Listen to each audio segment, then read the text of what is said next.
Hola, ¿qué tal estás? El Papa Francisco regresó de su viaje apostólico por Asia y Oceanía y menos de 2 semanas después se volvía a subir a un avión para ir hasta Bélgica y Luxemburgo. Aunque allí el pontífice ha pasado tiempo en ambientes muy distintos entre sí, ha habido un eje transversal que se ha hecho presente a menudo, el tema de los abusos sexuales en la Iglesia. Tanto es así que Francisco hizo una petición muy concreta durante la homilía de la última misa.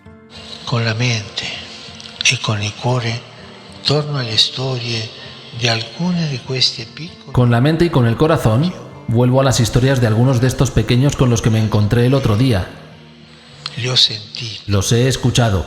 He escuchado su sufrimiento por haber sido abusados y lo repito aquí. En la Iglesia hay lugar para todos, pero todos seremos juzgados y no hay lugar para el abuso. Ma tutti saremo giudicati e non c'è posto per l'abuso. No hay lugar para el encubrimiento del abuso. Se lo pido a todos. No encubran los abusos. Non coprire gli abusi. Se lo pido a los obispos. No encubran los abusos. Condenen a los abusadores y ayúdenles a curarse de esta enfermedad del abuso. E aiutarli a guarirsi di questa malattia dell'abuso. El pontífice también dijo durante su viaje que hay que pedir perdón y resolver esta situación del todo para que no se repita nunca más. Pues lo mismo que los abusos vertebraron parte de la visita apostólica, este episodio lo vamos a organizar alrededor del perdón. ¿Quién pide ese perdón? ¿Quién lo concede en caso de hacerlo? ¿Y qué viene después? Quédate conmigo para ver qué podemos sacar en claro sobre esto durante la próxima media hora. Soy José Antonio y te doy la bienvenida al 173º episodio. El podcast de Vida Nueva.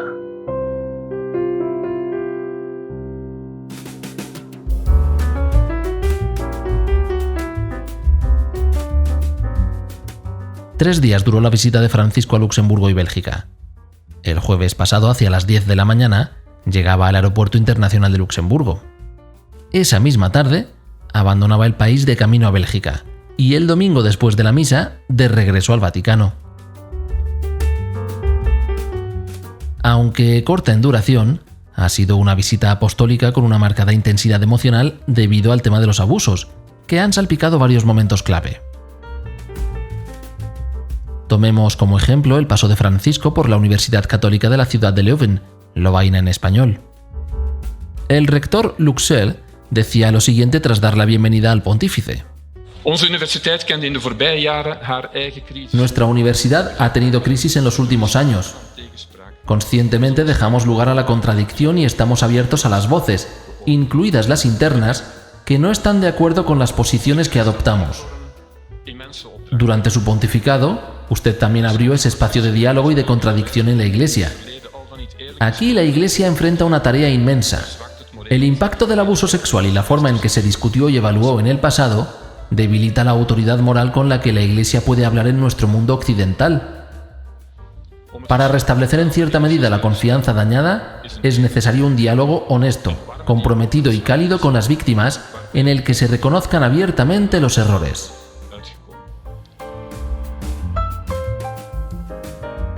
Al día siguiente, Francisco tuvo otro encuentro con el mundo universitario, en este caso con estudiantes de la Universidad Católica de Lovaina, pero la de la zona francófona. Eso fue hacia media tarde del 28 de septiembre. Bueno, pues el mismo día esa universidad emitía un comunicado indicando que oficialmente no estaban de acuerdo con las palabras del pontífice en relación con su visión sobre las mujeres. En concreto, el comunicado decía lo siguiente. La Universidad Católica de Lovaina manifiesta su incomprensión y su desaprobación en lo que se refiere a la posición mantenida por el Papa Francisco en relación al lugar de las mujeres en la Iglesia y la sociedad. Se trata de una posición determinista y reduccionista con la que la Universidad Católica de Lovaina solo puede expresar su desacuerdo. La Universidad Católica de Lovaina se reafirma como universidad inclusiva y está comprometida contra la lucha de las violencias sexistas y sexuales.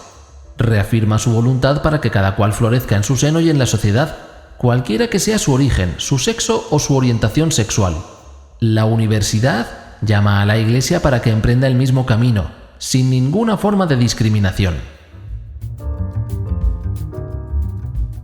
Durante el viaje de regreso al Vaticano, en el avión, Francisco se quejó de que este comunicado tuviera todo el aspecto de haber sido redactado de antemano, un hecho al que atribuyó el carácter de inmoral. Y no es que fuera la primera vez que durante el viaje se escuchó algo similar, fueron más bien las formas. El día anterior, en la Universidad Católica de la región neerlandesa, el rector Luxels decía así: la autoridad de la Iglesia también depende del grado en que ésta abrace la diversidad en la sociedad. Tomo como ejemplo el lugar de las mujeres. ¿Por qué toleramos esa gran diferencia entre hombres y mujeres en una Iglesia que de hecho tan a menudo cuenta con el apoyo de mujeres? Pienso en la tremenda participación de tantas mujeres en nuestra parroquia universitaria. Nuestra Facultad de Teología y Estudios Religiosos ha formado a muchos laicos, especialmente mujeres, desde el Vaticano II. Es un ejemplo para la Iglesia mundial que estas mujeres hoy sirvan en consejos episcopales y en otros puestos de liderazgo. Monseñor ter Linden reemplazó recientemente al obispo auxiliar de Brabante Wallon por una mujer comprometida. ¿No sería más cálida la Iglesia si las mujeres tuvieran un lugar destacado, incluso en el sacerdocio?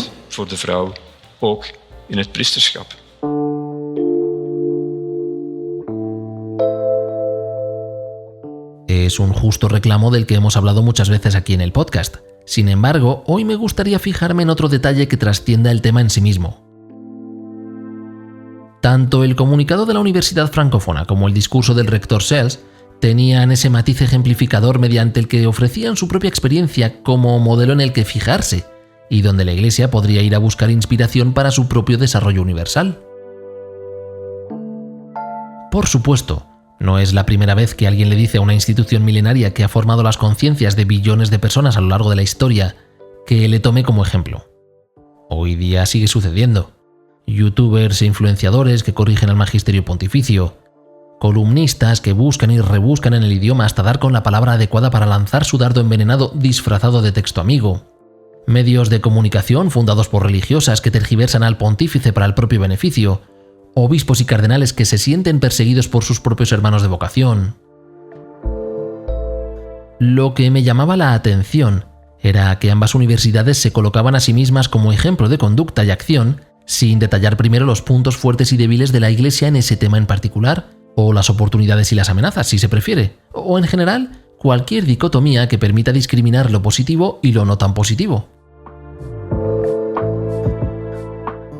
Probablemente forme parte de mis propios prejuicios esperar del ámbito académico una actitud que trascienda lo reactivo.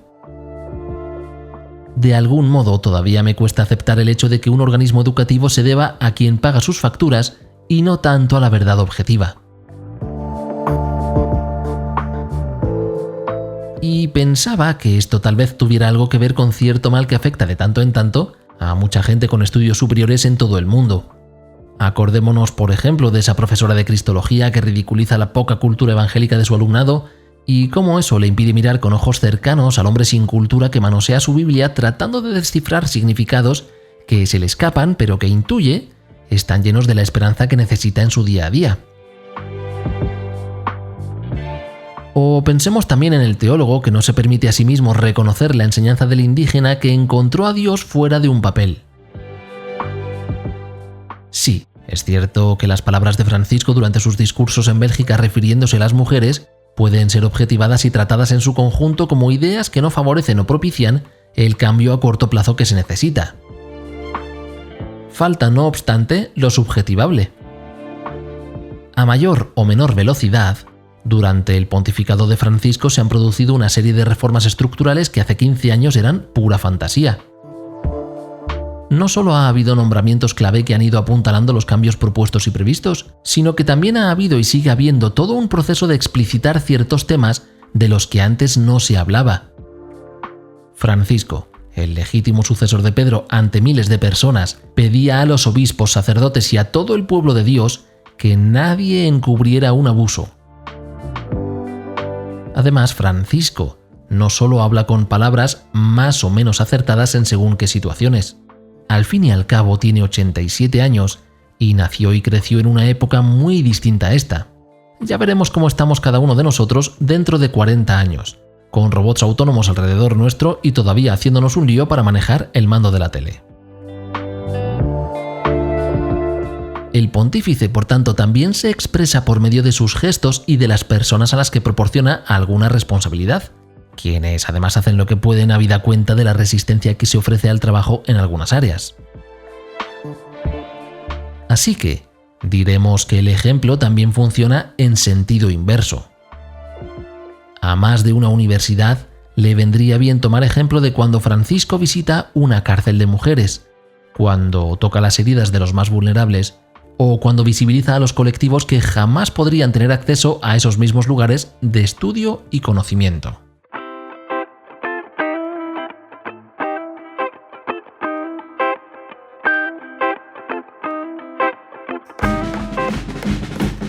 Además de hacer un seguimiento del viaje de Francisco a Luxemburgo y Bélgica, el número de Vida Nueva de esta semana viene con información sobre la comisión que decidirá las indemnizaciones para víctimas y supervivientes de abuso por parte de la Iglesia española. También incluye un texto sobre el lamento del Papa hacia el cayuco naufragado cerca de la Isla del Hierro, así como un artículo que detalla la expulsión de la cúpula del sodalicio. Cuando te suscribes a la revista, recibes al año 47 números como este, así como los respectivos suplementos exclusivos. Para formar parte de Vida Nueva, visita ahora vidanuevadigital.com/suscripciones.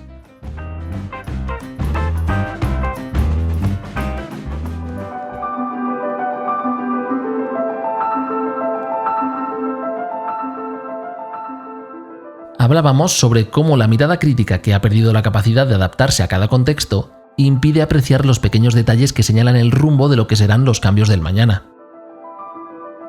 Es cierto y absolutamente lamentable que ha habido ministros ordenados, laicos y religiosos que se han valido de una posición asimétrica para abusar de diversas maneras de las personas a quienes debían cuidar y proteger, a veces sexualmente, otras espiritualmente o de cualquier otro modo. Y al mismo tiempo no es menos cierto que el amor más profundo ha inflamado el corazón del pueblo de Dios y ha suscitado innumerables gestos, actitudes y movimientos que buscan precisamente reparar parte o la totalidad del daño causado por otros bautizados. Tal es el caso de Mia de Schaffelage, que habló delante de Francisco durante el encuentro de este con obispos, sacerdotes y otros servidores eclesiales en la Basílica del Sagrado Corazón de Kuckelberg. Gracias por venir a nuestro país y a nuestra comunidad de fe para escuchar nuestras preocupaciones y preguntas. Mi nombre es Mia de Schaffelage y he estado involucrada socialmente durante muchos años, incluyendo mi tiempo como miembro del Parlamento flamenco. Cuando estalló la primera gran crisis de abuso en nuestro país en 2010, después de la confesión de un obispo sobre su abuso, la sociedad se sintió completamente desorientada. Siguió una avalancha de denuncias de víctimas que, a veces por primera vez en sus vidas, testificaban sobre el abuso sufrido en su juventud y por un sacerdote o un religioso. Al igual que muchos ciudadanos, sentimos horror, tristeza e impotencia. Pero como creyentes, estábamos además conmocionados y sobre todo profundamente avergonzados. Sin embargo, tuvimos la oportunidad de transformar nuestra ira y nuestro dolor en ayuda concreta. Junto con otros voluntarios competentes y experimentados, nos encargamos de atender a las víctimas. Les ofrecemos un lugar seguro para hablar sobre el sufrimiento causado. Los escuchamos con oídos y corazones abiertos y los guiamos hacia el reconocimiento y la recuperación.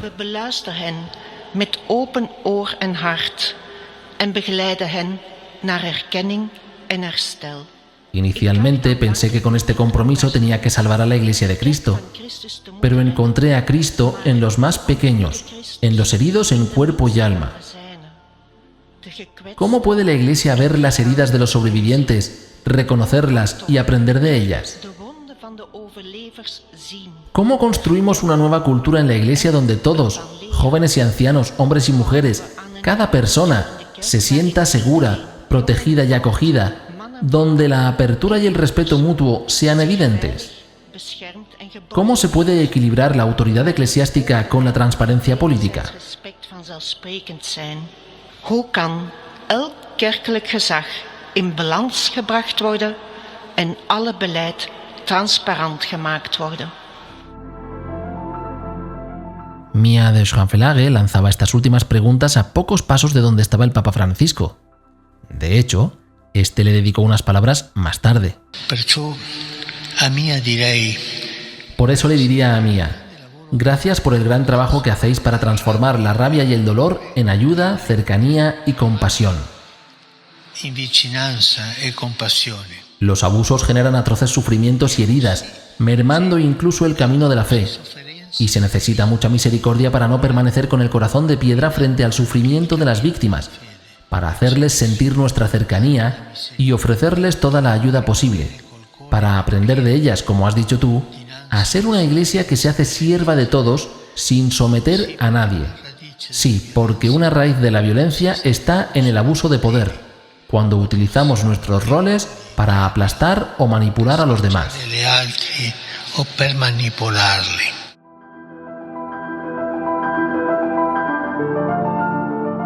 Qué diferentes suenan las palabras, ¿verdad?, cuando son pronunciadas por quien tiene los pies manchados de barro por sanar ciertas heridas, que cuando las dice alguien desde el púlpito, desde el despacho o desde dentro del vehículo sin detenerse siquiera a mirar lo que ocurre en el camino. Decía el rector de la Universidad Católica de Leuven que la Iglesia debe aprender a discutir y a evaluar el cómo gestiona la cuestión de los abusos, entre ellos los sexuales. Eso es una afirmación correcta, porque todavía queda por ahí gente con la que no es posible conversar sobre ello. Es correcta, pero incompleta. Falta esa otra mirada que nos ayude a ver que gente como Mia de Schönfelage también son iglesia y están, de hecho, no solo discutiendo y evaluando, sino incidiendo directamente sobre el núcleo mismo de la herida. En muchas ocasiones, esta vida rápida que se nos obliga a vivir con titulares de consumo inmediato, de caducidad instantánea de las relaciones o de afectos que cambian de un minuto al siguiente, pues provoca que llevemos situaciones complejas a reducciones tan simples que ni siquiera son funcionales. Lo mismo que hay quien todavía se niega a visibilizar los abusos o a hablar de ellos, también existe la gente que habla sobre reparar el daño sin que ello pueda ser traducido en algo concreto y tangible. En 2019, investigadores del Boston College y de la Universidad Marquette publicaron un artículo acerca de la ira, el perdón y la justicia restaurativa en el contexto de los abusos sexuales por parte de ministros ordenados. Los autores señalaban la preocupación de algunos cristianos sobre si la ira es incompatible con el amor y sobre si el perdón implica renunciar a la justicia.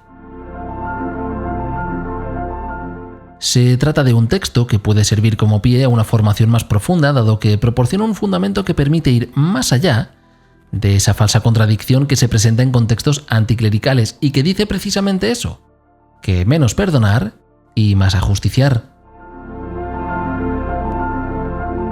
Los autores sostienen que existe una base cristiana sólida para poder reconocer la legitimidad moral de la ira, diferenciándola entre apropiada e inapropiada.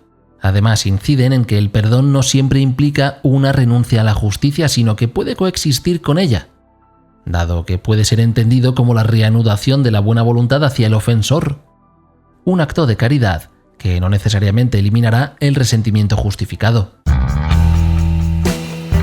En uno de los apartados, los investigadores se preguntan acerca de qué es lo que podría querer una víctima superviviente de parte de su ofensor o su agresor. ¿Qué es lo que querría que éste entendiera si es que quiere algo? Y el texto responde de este modo. La mayoría de las víctimas describirán sus vidas en dos partes, la vida antes y después del abuso. Durante una reunión conjunta, la víctima puede querer comunicar algo de lo que le ha sucedido, lo que suele incluir falta de confianza, miedo a la intimidad, depresión a la que se puede sumar la ideación suicida, daño severo a su fe religiosa y así sucesivamente. Las víctimas a menudo se sienten completamente impotentes, carentes de autoestima y marcadas permanentemente por una traición íntima de tal magnitud. Las víctimas a menudo dicen que no existe una cosa como cerrar la herida después de un asalto sexual y que no hay recuperación completa después de la violación.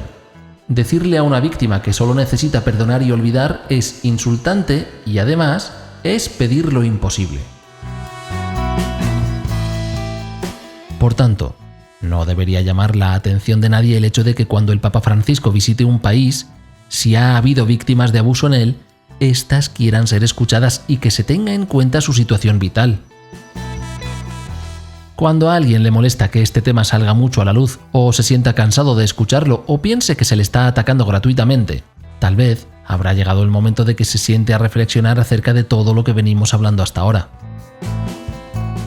Bien sabemos que hay varios modos de hablar y que cada cual elige aquel con el que siente más comodidad o el que sea necesario en función del contexto.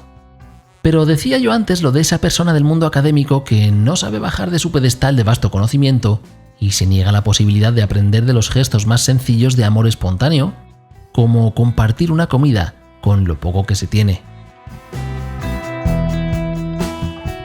Con todo, hay una capa extra de análisis que podemos añadir a todo esto. Antonio Pelayo lo sugiere en su artículo en Vida Nueva al hablar sobre los discursos preparados para este viaje apostólico a Luxemburgo y Bélgica. Dice: parecen haber sido escritos por alguien que o no conocía bien la tragedia que ha supuesto para todos los ciudadanos, especialmente para los católicos, el huracán de los abusos, o minusvaloró los desastres que ha causado y sigue causando. ¿La Nunciatura informó de todo ello a la Santa Sede? ¿Los obispos belgas no tuvieron nada que ver o miraron para otro lado? No quiero pensar que estamos ante un caso similar a lo que sucedió en Chile, pero desde luego no se puede poner al Papa ante situaciones equívocas por falta de información. Menos mal que el Espíritu Santo también ha soplado en esta ocasión.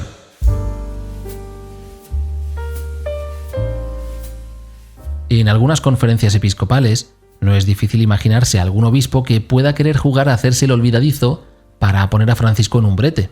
Al fin y al cabo eso le daría a este pastor material para hacer algún chiste en los pasillos a costa del sucesor de Pedro. ¿Pero acaso eso también sucede en las nunciaturas? ¿Quién sabe? Puede que forme parte de esas cosas ligadas al hecho mismo de ser humanos. Como fuere, nos vamos a despedir por hoy con un par de reflexiones.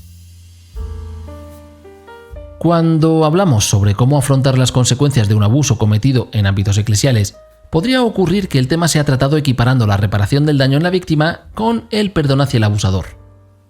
El centro debe estar siempre en quien sobrevive al abuso. El perdón hacia el agresor es deseable, pero no imponible. Y creo que se entiende mejor cuando vamos a los orígenes mismos de la palabra perdón. Etimológicamente viene del latín y surge por la conjunción de dos partes, per y donare. Esta última significa dar. El prefijo per, lo mismo que en perdurar, tiene el significado de la totalidad. Es decir, que perdonare significa darlo todo, entregar todo lo que se tiene. Y en el caso del perdón hacia el agresor en un caso de abuso, la víctima debe literalmente entregar todo lo que le queda a nivel emocional para poder siquiera plantearse iniciar ese camino de reconciliación. Y eso no se le puede exigir a nadie sin caer en la inmoralidad. Mi otra reflexión parte también de una noticia que se produjo en este viaje apostólico de Francisco a Luxemburgo y Bélgica. En su última mañana, durante la misa, el Papa beatificó a la carmelita española Ana de Jesús, y además anunció que retomaría la causa para la beatificación del rey Balduino de Bélgica. Este último falleció en una azotea en España mientras rezaba. Durante estos días hemos escuchado de boca de Francisco y también de otras muchas personas cómo el rey se abstuvo de firmar una ley sobre el aborto por considerarla una ley asesina. Lo que quizás hemos escuchado menos ha sido que fue durante el reinado de Balduino cuando tuvo lugar la Exposición de Bruselas de 1958. Seguro que has oído hablar de ella, o como mínimo has visto en alguna película ese edificio metálico con forma de átomo, el Atomium. En aquella exposición internacional del 58, Bélgica construyó una réplica de una aldea congoleña que estaba rodeada por una valla de madera. Los visitantes podían observar a las más de 200 personas que habían traído desde el Congo, como habrían hecho en un zoológico cualquiera. Bélgica estaba celebrando los 50 años de acción civilizadora en esa región del mundo. Pero es importante echar mano de la memoria. El padre de Balduino fue Leopoldo III, quien no opuso mucha resistencia cuando la Alemania nazi quiso invadir Bélgica. Y su abuelo fue Leopoldo II, el hombre que se apropió de lo que hoy es la República Democrática del Congo como su territorio personal. Sabiendo que en la Iglesia insistimos mucho en el hecho de que la primera educación y la más importante viene de casa, Probablemente habría que revisar muy en profundidad lo que aprendió y vivió el rey Balduino antes de que se produzca otra beatificación que nos pueda sacar los colores de la vergüenza dentro de unos años.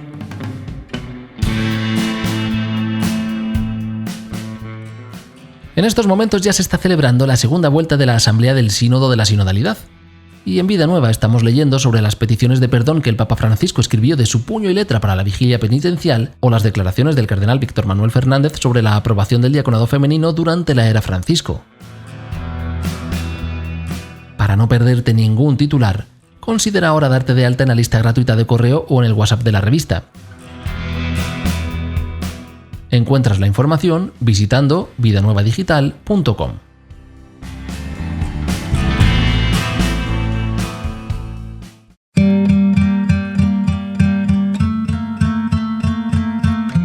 Llegamos al final del episodio. Hemos echado un vistazo ligero al viaje apostólico de Francisco a Luxemburgo y Bélgica, y a partir de ahí hemos reflexionado sobre pedir perdón y ser perdonado. La Iglesia debe saber pedir perdón y de hecho el pontífice lleva dando ejemplos de ello desde hace varios años.